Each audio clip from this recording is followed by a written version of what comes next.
What's up, guys? So we had our second semi-final first leg clash between Supersport United and Bloemfontein Celtic, game ending 1-1.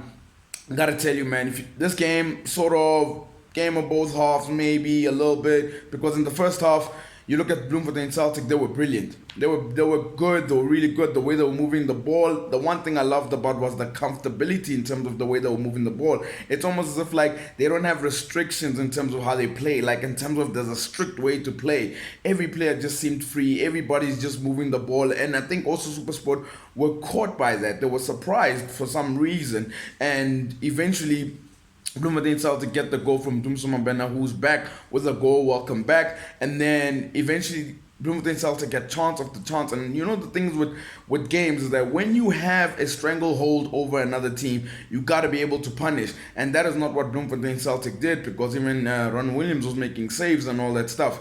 Eventually we go into second half. Now, guys, if Supersport is 1-0 down, second half, what do you think is going to happen?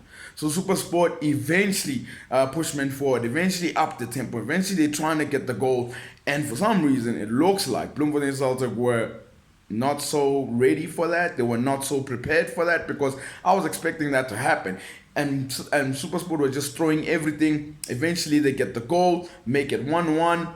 And then from there on, Bloemfontein Celtic had to weather the storm a little bit in terms of the waves of attack that Supersport was going. Eventually, they managed to weather that storm. Then it starts to become like a game of just cat and cat, just going at each other. Just balls going that way, then that way, going that way, then that way. But both teams were not clinical enough in the final third to sort of take their chances. Offsides were given for Supersport as well. But anyways, when you look at the result, 1-1, this is a advantage to Bloemfontein Celtic, because in the second leg, Supersport must score.